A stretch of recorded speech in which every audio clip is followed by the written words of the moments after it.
brought to you by Nova शुद्ध घी। जब जब खाए दिल खुश हो जाए, सदियों का नोवा शुद्ध देसी घी, सपना स्वस्थ भारत का। I love ghee. Okay. I'm told that the cameras are still on. They should be off. I don't know why that is so.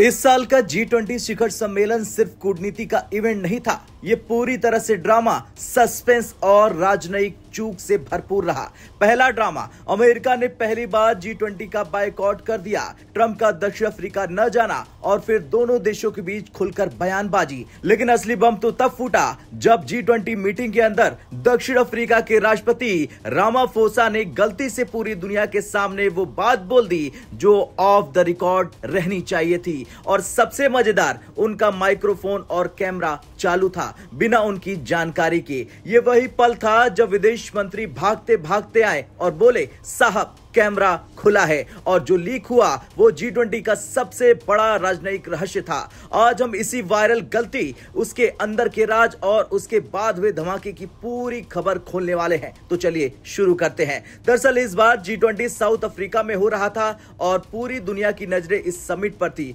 लेकिन तभी सबसे बड़ा झटका लगा। अमेरिका के राष्ट्रपति डोनाल्ड ट्रंप ने साउथ अफ्रीका आने से इनकार कर दिया और इतिहास में पहली बार G20 का बायकॉट कर दिया। इस फैसले ने G20 देशों में बेचैनी फैला दी। साउथ अफ्रीका अमेरिका रिश्तों में तनाव पैदा कर दिया और बाकी देशों के लिए समिट का माहौल बिल्कुल बदल दिया। ट्रंप प्रशासन की ओर से यह दलील दी गई कि हमारे बिना किसी तरह की घोषणा पारित नहीं हो सकती। यानी अप्रत्यक्ष रूप से अमेरिका ने कहा कि G20 में हमारी सहमति के बिना कुछ भी नहीं होगा। यहीं से साउथ अफ्रीका और अमेरिका के बीच बयानबाजी शुरू हो गई। समिट के दौरान राष्ट्रपति रामाफोसा ने मंच पर एक लंबा भाषण दिया। उन्होंने अपनी बातचीत वैश्विक मुद्दों और साझेदार देशों के सहयोग पर अपनी बात रखी। फिर वे अपने मेहमानों के साथ ऑफ कैमरा प्राइवेट डिस्कशन में शिफ्ट हो गए।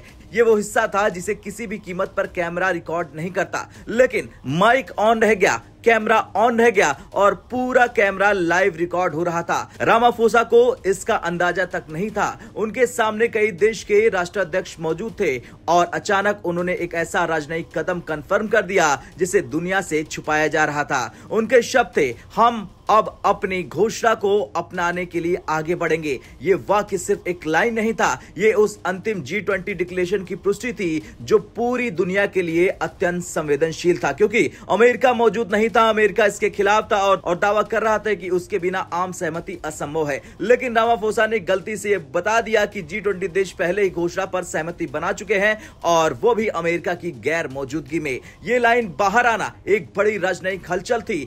जब कैमरा ऑफ रिकॉर्ड माना जा रहा था तब दक्षिण अफ्रीका के विदेश मंत्री को कुछ अजीब सा लगा। उनकी नजरें बार बार कैमरे की तरफ गई। उन्होंने सिक्योरिटी से पूछताछ की और फिर उन्हें एहसास हुआ माइक्रोफोन बंद नहीं है, कैमरा रिकॉर्डिंग कर रहे हैं और राष्ट्रपति का बयान बाहर जा चुका है। तुरंत वे भागते भागते राष्ट्रपति रामाफोसा के पास पहुंचे और फुसफुसाकर कहने लगे, साहब कैमरा अभी भी ऑन है। रामाफोसा तुरंत हड़बड़ा गए, स्पीच रोक दी और बोले, हमें बताया गया कि कैमरा अभी भी ऑन है, उन्हें बंद कर दिया जाए। लेकिन तब तक जो होना था वो हो चुका। क्योंकि अब सवाल यह है कि आखिर ये लीक इतनी बड़ी खबर क्यों है? क्योंकि अमेरिका मौजूद नहीं था। अमेरिका चाहता था कि बिना उसके डिक्लेरेशन पास ना हो। वो साउथ अफ्रीका पर दबाव बना रहा था कि संयुक्त घोषणा जारी मत करो। लेकिन रामाफोसा की गलती से दुनिया को पता चल गया कि G20 देशों ने अमेरिका को दरकिनार करके भी एक मत से घोषणा को स्वीकार कर लिया है। ये साउथ अफ्रीका की ओर से अब तक की सबसे बड़ी कूटनीतिक जीत थी और ये राज दुनिया के सामने गलती से आ गया। लीक से यह साफ हो गया कि सभी देश सहमत थे, ड्राफ्ट फाइनल था और घोषणा सिर्फ आधिकारिक घोषणा का इंतजार कर रही थी। जब रामाफोसा ने अनजाने में कहा कि हम अब घोषणा अपनाने के लिए आगे बढ़ेंगे तो दुनिया को समझ में आ गया कि अमेरिका के बिना G20 काम कर सकता है। G20 की एकता किसी एक देश पर निर्भर नहीं है। साउथ अफ्रीका ने बड़ी राजनयिक जीत हासिल कर ली है। खैर G20 के मंच से गलती से लीक हुआ ये राजनयिक पल इतिहास में दर्ज होने वाला है। एक तरफ अमेरिका का बायकॉट, दूसरी तरफ साउथ अफ्रीका की जीत और बीच में राष्ट्रपति रामाफोसा का कैमरा ऑन रह जाना। ऐसी घटनाएं दुनिया की राजनीति की असली तस्वीर दिखा देती है।